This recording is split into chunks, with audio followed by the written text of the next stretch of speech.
Makeup kit वाला comedy story. एक गांव में रमेश नाम का आदमी रहता था जो लेडीज के मेकअप की चीजें जाकर बेचा करता था, जैसे बिंदी, लिपस्टिक, हेयर ड्रायर वगैरह वगैरह। आओ बहनों आओ, ladies makeup kits, hair dryer जो चाहिए वो आपके घर पे आकर मिलेगा। अब आप अपनी सुंदरता को बढ़ाइए। आज से आपको ब्यूटी पार्लर जाने की जरूरत नहीं है। घर बैठे ही अपनी सुंदरता को बढ़ाइए। पैसों की बचत कीजिए, ये मौका बार बार नहीं आएगा। एक मेकअप किट खरीदने पर एक हेयर ड्रायर बिल्कुल फ्री। ये मौका हाथ से मत जाने दीजिए। आइए आइए, डायरेक्ट कंपनी की सेल है, जल्दी आइए और ले जाइए। इतने में लक्ष्मी नाम की एक औरत घर से बाहर आती है और कहती है, क्यों भाई, क्या है वो? मेकअप किट है बहन जी, और ये हेयर ड्रायर भी है। क्या आप ब्यूटी पार्लर जाती हैं? नहीं नहीं, मैं कभी नहीं जाती। बिना ब्यूटी पार्लर के ही आप इतनी खूबसूरत हैं, लेकिन आपके चेहरे पर छोटे छोटे काले काले दाग हैं। अगर आप ये मेकअप किट यूज करेंगी तो आपकी खूबसूरती में 4 चांद लग जाएंगे। पता नहीं, मुझे तो विश्वास नहीं हो रहा। मेरा यकीन कीजिए मैडम जी, ये डायरेक्ट कंपनी की सेल है, इंटरनेशनल ब्रांड है। कंपनी वाले आपको ऑफर दे रहे हैं। एक मेकअप किट खरीदेंगी तो ये देखो, यहाँ हेयर ड्रायर मुफ्त में दिया जा रहा है। इसे आप बैटरी की मदद से चला सकती हैं। ये बहुत अच्छा मौका है। आपकी खूबसूरती को बढ़ाने का ऐसा मौका बार बार नहीं आएगा। ले लीजिए। एक किट कितने का है? एक किट 500 का है और हेयर ड्रायर बिल्कुल मुफ्त। अरे बाप रे, इतना दाम मुझे नहीं चाहिए। ऐसा मत कहिए। अगर आप ब्यूटी पार्लर जाओगे तो लगभग 1000 से 1500 रुपए खर्च होंगे। वहीं अगर आप ये किट खरीदेंगी तो 5-6 महीने आराम से आप मेकअप कर सकती हैं। वैसे भी ये काम कर रहे हैं या नहीं, हम कैसे यकीन करें? आप डरिए मत, मैं आपको सब बताता हूँ। आपके चेहरे पर जो काले दाग हैं उन्हें मैं चुटकियों में गायब कर सकता हूँ, और इस ड्रायर से बाल कैसे सुखाना है वो भी मैं बताऊंगा। ठीक है, पहले मेरे चेहरे पर जो काले दाग हैं उन्हें निकालो, फिर देखते हैं। जी जरूर। पहले आप इस क्रीम को अपने चेहरे पर लगा लो। 10 मिनट बाद चेहरे को ठंडे पानी से धो लीजिए। आपके दाग गायब हो जाएंगे। ये कहकर रमेश लक्ष्मी को क्रीम देता है। लक्ष्मी क्रीम को अपने चेहरे पर लगा लेती है। मैडम, अब मैं आपको हेयर ड्रायर कैसे इस्तेमाल करते हैं वो बताता हूँ। ये यहाँ बैटरी से चलता है। ये कहकर रमेश हेयर ड्रायर ऑन करके लक्ष्मी के बालों के पास रखता है। हेयर ड्रायर लक्ष्मी के सारे बाल खींच लेता है। इससे लक्ष्मी के सारे बाल झड़ जाते हैं। हे भगवान, मेरे बालों को क्या हो गया? मेरे सारे बाल झड़ गए। क्यों रे, तुझे अकल है या नहीं? अब मैं टकली हो गई हूँ। मेरे पति मुझे पहचानेंगे या नहीं? लक्ष्मी अपने आप को आईने में देखती है। माफ कर दीजिए मैडम, मुझे पता नहीं था कि ऐसा भी हो सकता है। आप घबराइए मत, मैं आपको विग देता हूँ। आप विग का इस्तेमाल कर लीजिए। देखिए, बहुत अच्छी विग है मेरे पास। क्या मैं विग लगाऊं? तुम्हें अकल है या नहीं? मुझे मेरे बाल चाहिए। अरे रे, इतनी जल्दी आपको बाल कैसे मिलेंगे? 2-3 महीने तो लग जाएंगे ना मैडम। मुझे नहीं मालूम, मेरे बाल मुझे चाहिए। अगर मेरे पति मुझे इस हाल में देखेंगे तो मेरी खैर नहीं। आप मेरी बात सुनिए मैडम, ये विग ले लीजिए प्लीज। तुम्हारी बात सुनकर ही मेरी हालत ऐसी हो गई है, अगर फिर से सुनूंगी तो क्या होगा? ठीक है, विग इधर लेकर आ, कमबख्त कहीं का। लक्ष्मी विग लेती है। मैडम, इस पानी से आप अपना चेहरा धो लीजिए। आपके चेहरे के सारे काले दाग चले जाएंगे। लाओ दो। लक्ष्मी पानी लेकर अपने चेहरे को साफ करती है। जैसे ही लक्ष्मी पानी को डालती है, उसका चेहरा काला हो जाता है। अरे ओ नालायक, तूने ये क्या किया? सारे काले दाग चले जाएंगे ये कहकर मेरे सारे चेहरे को ही काला बना दिया। अब क्या करूं मैं? मुझे माफ कर दीजिए मैडम, जरूर कहीं कोई गलती हो गई है।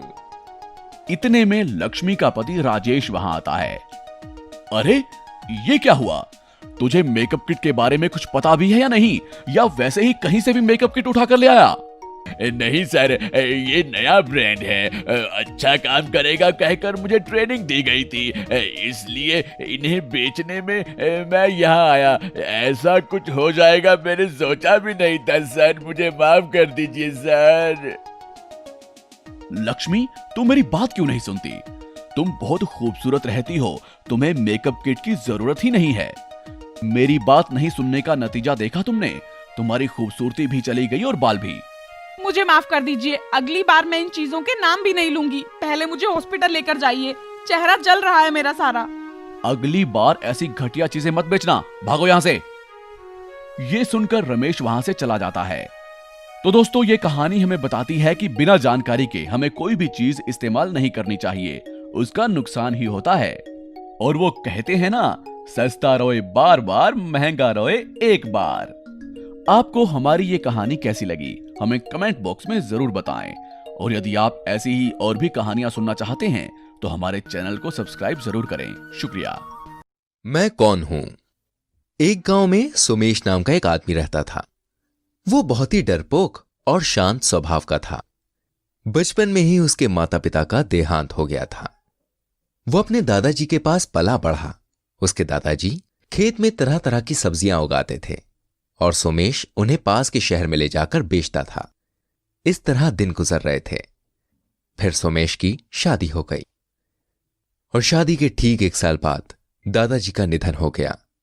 सोमेश की पत्नी चंपा बहुत ही निडर और होशियार थी। एक दिन चंपा अपने पति से कहती है, ए जी, कब तक हम इस गांव में ऐसे जिंदगी गुजारते रहेंगे? हम शहर जाकर कुछ ना कुछ करते हैं जिससे हमारे बच्चों का आने वाला भविष्य अच्छा रहे। तुम्हारी बात तो ठीक है, लेकिन हमारे पास इतने पैसे कहाँ हैं कि हम शहर जा सके, और शहर में घर का किराया और भी ज्यादा होता है। मेरे पास मैंने कुछ पैसे छुपाए हैं। आप सब्जी बेचने शहर जाते हो ना?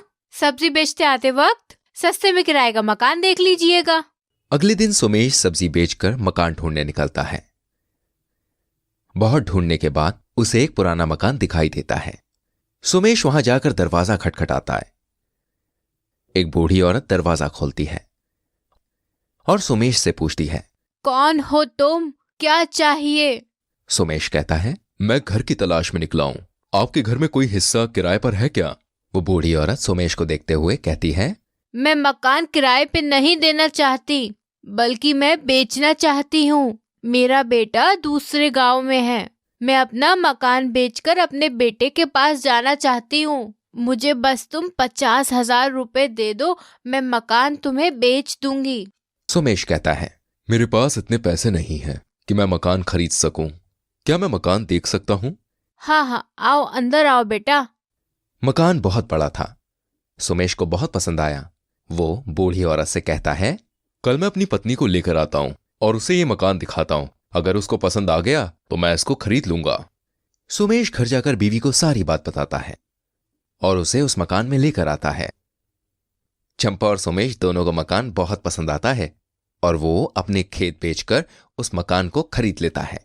चंपा कहती है, उस बूढ़ी औरत ने मकान हमें इतने सस्ते में कैसे दे दिया? सोमेश बोला, मुझे क्या मालूम, भगवान की कृपा से हमें अपना घर मिल गया, बस ये काफी है। चंपा और सोमेश घर को सजाते सजाते थक जाते हैं और जल्दी सो जाते हैं। आधी रात को एक भयानक आवाज सुनाई देती है। चंपा और सोमेश हड़बड़ाकर उठते हैं। चंपा और सोमेश को भयानक आवाजें सुनाई देती हैं और वो डर जाते हैं। फिर तभी उन दोनों को एक सवाल सुनाई देता है, मैं कौन हूं? दोनों डर के मारे थर थर कांपने लगते हैं। उनके मुंह से एक भी शब्द नहीं निकला और फिर एक बार जोर से आवाज आई, मैं कौन हूं? चंपा कांपते हुए बोलती है, हम नहीं जानते। तभी अचानक एक हवा में लाठी आती है और चंपा और सोमेश को जोर जोर से पीटने लगती है। चंपा और सोमेश रोने लगते हैं और चिल्लाने लगते हैं, बचाओ बचाओ, बचाओ। मैं कल फिर आऊंगा, तुम सोच के रखना मैं कौन हूं। दोनों पति पत्नी पूरी रात सो नहीं पाते। वो दोनों समझ गए कि उस बूढ़ी औरत ने इतने कम दाम में इस घर को क्यों बेचा। उन्हें पता चल गया कि इस घर में भूत है। और दूसरी रात फिर से वही सब होता है। फिर वही सवाल, पूछा जाता है। मैं कौन हूं? चंपा कहती है। हमें छोड़ दो, हम नहीं जानते तुम कौन हो। फिर से जादुई लाठी ने पति पत्नी को पीटना शुरू किया। तभी सोमेश ने कहा, आप हमारे लिए भगवान हो।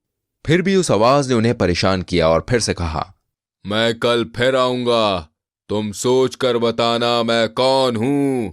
ऐसे ही ये सिलसिला चलता रहा। एक दिन चंपा का भाई वीरू चंपा से मिलने आता है और वीरू पूरा घर देखने के बाद चंपा से कहता है, चंपा 2 या 3 लाख रुपए में भी इतना बड़ा घर नहीं मिलेगा, तुमको 50,000 में ये घर कैसे मिल गया? चंपा और सोमेश ने कोई जवाब नहीं दिया। चंपा वीरू को रात होने से पहले भेज देना चाहती थी, पर वीरू नहीं जाना चाहता था। वो 1-2 दिन के लिए रहने के लिए आया था चंपा के पास। चंपा अपने भाई से कहती है, अच्छा भाई अब तुम जाओ। वीरू कहता है, क्या चंपा, तुम तो मेरे पीछे ही पड़ गई हो कि जाओ जाओ। कल मुझे शहर में थोड़ा काम है, मैं उस काम को कर लूंगा, फिर उसके बाद चला जाऊंगा। आखिरकार चंपा अपने भाई को बोलती है, अगर रात को यहाँ रहोगे तो भूत से बच नहीं पाओगे। वीरू कहता है, भूत? चंपा सारी बात वीरू को बताती है। वीरू कहता है, मुझे कल सुबह थोड़ा काम है, एक काम करते हैं, इसके बारे में सुबह बात करते हैं। अभी मैं जा रहा हूं सोने, सुबह बात करेंगे, ठीक है? और फिर से एक बार रात होते ही वो भयानक आवाज सुनाई देती है, मैं कौन हूं? चंपा और सोमेश आवाज सुनकर हड़बड़ा कर उठ जाते हैं और वीरू को आवाज देने लगते हैं, भाई जागो, हमें बचाओ। वीरू नींद से जागता है और कहता है, तुम कौन हो ये हम नहीं जानते, लेकिन क्या तुम जानते हो मैं हनुमान भक्त हूं। तुमने मेरी बहन और बहनोई को बहुत सताया है, अभी मुझे बहुत नींद आ रही है, तुम यहां से जाओ, मैं तुमको कल बताऊंगा कि तुम कौन हो। कब बताओगे, कहां बताओगे? वीरू कहता है, कल मैं तुम्हें पीपल के पेड़ पर बांधकर बोतल में बंद करके अपनी जमीन में गाड़ दूंगा। नहीं नहीं, जमीन में नहीं, आग में डाल दूंगा, तब बताऊंगा कि तुम कौन हो। ये कहकर वीरू जोर जोर से हंसने लगता है। ये सुनकर वो आवाज कहती है, अरे बाप रे, इतने छोटे सवाल की इतनी बड़ी सजा मत दो मुझे, ऐसा मत करना, मैं यहां से चला जाता हूं। ये कहकर वो भयानक आवाज आना बंद हो जाती है और अचानक से एक पोटली घर में गिर जाती है। सोमेश्वर पोटली को उठाकर खोलता है। उस पोटली में बहुत सारे सोने के सिक्के थे। सोमेश और चंपा उन सिक्कों को देखकर बहुत खुश हो जाते हैं। वीरू कहता है, जीजू तुम एक मर्द हो, तुम्हें किसी से डरना नहीं चाहिए, भूत हो या इंसान, डरने वाले को और डराया जाता है। हमें हिम्मत के साथ सारी मुसीबतों का सामना करना चाहिए, ना कि डर से। सोमेश कहता है, हाँ वीरू, तुम बहुत छोटे हो, लेकिन तुमने मुझे जीवन का एक बहुत बड़ा सत्य बताया, तुम्हारा बहुत बहुत शुक्रिया। उस दिन के बाद से चंपा और सोमेश उस घर में आराम से रहने लगे। कहानी से हमें यह सीखने को मिलता है कि अगर हम